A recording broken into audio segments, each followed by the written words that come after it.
நபிசல்லாஹு அலைஹி வஸல்லம் அவர்கள் கூறினார்கள், அந்த ஷாபானுடைய மாதத்தில் அல்லாஹ் அடியார்களுடைய பாவத்தை மன்னிக்க விரும்புகிறான். சுப்ஹானல்லாஹ். அடியார்களுடைய பாவங்களை மன்னிக்க அல்லாஹ் விரும்புகிறான். அவர்களை மன்னித்து நரகத்தில் இருந்து விடுதலை செய்ய அல்லாஹ் விரும்புகிறான்.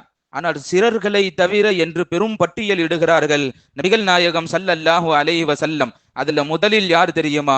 அல்லாஹ்வுக்கு இணை வைப்பவர்கள். இரண்டாவது எழுதுகிற பொழுது நபி ஸல்லல்லாஹு அலைஹி வஸல்லம் அவர்கள் கூறினார்கள், இந்த மாதத்தில் மன்னிப்பை இழந்தவர்கள் யார் தெரியுமா? பெற்றோர்களையும் உறவினர்களையும் முறித்து வாழுபவர்கள்.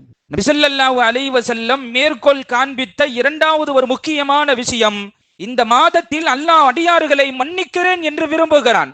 இந்த மாதத்தில் அல்லாஹ் அடியார்களை நரகத்தில் இருந்து பாதுகாக்க அல்லாஹ் விரும்புகிறான். இது யாருக்கு கிடைக்காது தெரியுமா? யாரெல்லாம் உறவை முறித்து கொண்டும் பெற்றோர்களை துன்புறுத்தி கொண்டும் இருக்கிறார்களோ அவர்களுக்கு இந்த மாதத்தில், இந்த பராத்தினுடைய இரவில் மன்னிப்பு கிடையாது என்கிறார்கள் நபிகள் நாயகம் ஸல்லல்லாஹு அலைஹி வஸல்லம். இந்த பாவங்களுடைய பெரும் பட்டியலை எடுத்து பார்த்தீங்க அப்படின்னா, சாராயம் கொடுக்கிறதுக்கு முன்னாடி, விபச்சாரம் செய்வதற்கு முன்னால, வட்டி சாப்பிடுவதற்கு முன்னால, புறம் பேசுவதற்கு முன்னால, இந்த ஹராமுக்கெல்லாம் ஒரு பெரிய ஹராம் ஒன்று இருக்குதுன்னா, பெரும் பாவம் என்று சொன்னால் பெற்றோர்களை துன்புறுத்துறது. ஒண்ணு தெரிஞ்சுக்கிடணும் பை, மற்ற பாவங்கள்லாம் செய்யறாங்க அப்படின்னா அதற்குண்டான தண்டனையை அல்லாஹ் மறுமையில கொடுப்பான். யாரெல்லாம் பெற்றோர்களை துன்புறுத்துகிறார்களோ, அவர்களிடத்தில் அவமரியாதையோடு நடந்து கொள்ளுகிறார்களோ, அவர்களை சந்தோஷமாக வைக்காதவர்கள் இருக்கிறார்களோ, அவர்களுக்கெல்லாம் அல்லாஹ் இந்த உலகத்திலேயே வச்சு செய்வான்.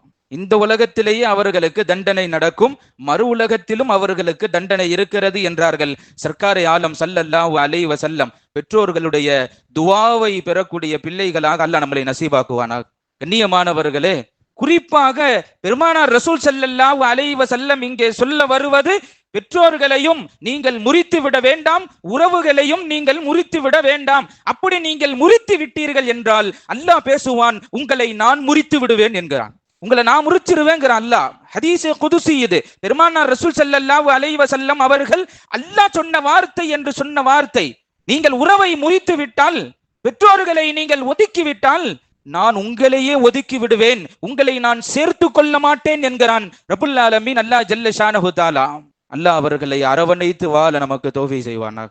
வாகிர் தாவானா அல்ஹம்துலில்லாஹி ரப்பில் ஆலமீன். அஸ்ஸலாமு அலைக்கும் வரஹ்மத்துல்லாஹி வபரகாத்துஹு.